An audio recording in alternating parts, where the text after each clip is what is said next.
UP board की परीक्षा में बार बार आने वाला प्रश्न हमेशा ही आता है कि द्विघात समीकरण 6x² - x - 2 = 0 के मूल ज्ञात कीजिए। इस यूपी बोर्ड की परीक्षा में बार बार आने वाला प्रश्न है, तो आइए हम लोग इसको देखेंगे कि कैसे हल किया जाता है। तो इसके लिए हम लोग क्या करेंगे, 6x² - x - 2 = 0 इस समीकरण को लिख लेंगे और इसके बाद हम लोग फर्स्ट का गुणा क्या करेंगे, लास्ट में करेंगे। तो 2 का गुणा 6 में करेंगे तो कितना होगा, 2 छक 12 होगा और 12 आ जाएगा तो ऐसा संख्या का चूज करेंगे। दो ऐसी संख्याओं का चुनाव करेंगे कि गुणा करने पे कितना है, 12 है और जोड़ने या घटाने पर बीच वाली संख्या आना चाहिए। तो यहाँ पर अगर देखा जाए तो कोई संख्या नहीं है तो क्या माना जाएगा, 1 माना जाएगा। जब कोई संख्या नहीं रहता तो क्या माना जाता है, 1 माना जाता है। तो आइए सॉल्व करते हैं। तो 2 छह कितना होगा, 12, तो गुणा करने पे 12। तो ऐसी कौन सी संख्या 4 और 3 है कि 4 का गुणा 3 में किया जाए तो 4 तिया 12 और 4 में से 3 को घटा दिया जाए तो कितना बचेगा, 1 बचेगा।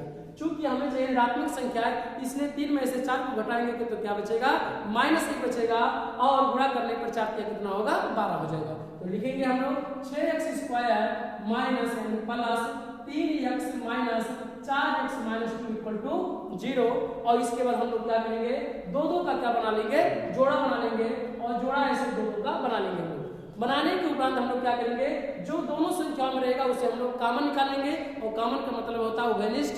उभयनिष्ठ का मतलब ये है कि जो दोनों पदों में हो उसी को हम लोग बाहर निकाल लेंगे।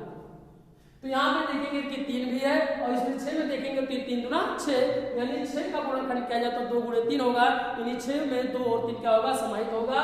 इस तरह से 3 कॉमन ले लेंगे और x इसमें x² है और इसमें क्या है, x है। तो हम लोग कौन सा कॉमन लेंगे, जो छोटी राशि होगा उसी को कॉमन लिया जाता है। तो जो x है तो x लेंगे तो 3x कॉमन ले लेंगे। तो यहाँ पर 3 दूना 6 होगा तो 2x हो गया प्लस यहाँ 3x उठा लेंगे तो 1 बचेगा। क्यों, 3 में x निकालने का मतलब है कि नहीं घटा रहे, उसमें से एक गुणनखंड निकाल रहे और वह गुणनखंड कौन सा है, 3x है। तो 3x उठा लेंगे तो क्या बचेगा, 1 बचेगा वहां पर गुणनखंड, तो 1 हो जाएगा।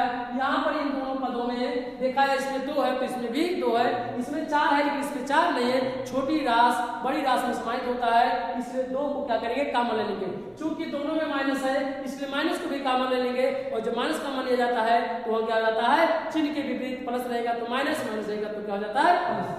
इस तरह से 2 कॉमन ले लेंगे तो कितना होगा, 2 गुना 4 यानी 2x और माइनस कितना बचेगा, 1 और माइनस की जगह क्या हो जाएगा, प्लस, क्योंकि जहां प्लस है वहां पे क्या हो जाता है, माइनस, और जहां माइनस रहेगा क्या हो जाएगा, प्लस। माइनस को कॉमन लेने के ऊपर = 0। अब जो हमारा 4 पद में था ये 2 पदों में क्या हो गया, डिवाइड हो गया और बढ़ गया। तो यहाँ 2 भागों में बांट दिया। तो अब दोनों में देखा जाएगा कौन सी संख्या है। तो हम देख रहे हैं कि 2x + 1 यहाँ से कॉमन ले लिया गया तो क्या बचा, यहाँ पर 3x बचा, यहाँ पर निकाल लिया गया तो कितना बचा, 2 बचा। तो यहाँ पर कितना बचा, -2 = 0। ये आपका गुणनखंड हो गया। अब इस गुणन के उपरांत हमें मूल ज्ञात करना है तो x के मान को ही मूल कहा जाता है। तो हम लोग मूल निकालेंगे जब करके गुणनखंड कर लेंगे कि 2 संख्याओं का गुणा कब 0 हो सकता है, या तो इसका मान 0 बराबर हो जाए या तो इसका मान 0 के बराबर हो जाए। तो इस बात के लिए 2x + 1 = 0। तो हम लोग पाठांतर कर लेंगे तो 2x बराबर कितना होगा, -1, x बराबर कितना होगा, 1/2 हो जाए। यहाँ गुणा है, गुणा वाला पाठांतर किया जाता है तो भाग हो जाता है, भाग वाला पाठांतर किया जाता है तो गुणा हो जाता है, प्लस वाला पाठांतर किया जाता है तो माइनस होता तो प्लस। इधर उधर करने से चिन्ह आपस में बदल जाते हैं। ये रहा x का पहला मान रहा। x पे घाते 2 हो तो x के कितने मान मिलेंगे, 2 मान। अगर 3 होता तो 3 मूल और 4 अगर होते तो 4। समीप यानी x के मान को ही मूल कहा जाता है। तो यहाँ पर जब करके पुनः लिखेंगे कि जब बराबर 3x - 2 = 0 तो 3x बराबर कितना होगा, 2 माइनस हो जाएगा प्लस, x बराबर कितना आएगा, 2/3। यानी x के 2 मान मिले, यानी x के मूल कौन कौन से हुए, x के मूल कितना हुआ, -1/2 और कितना हुआ, 2/3। यही आपका क्या होगा, आंसर हो जाएगा। तो हमें उम्मीद है कि आप सीखे होंगे।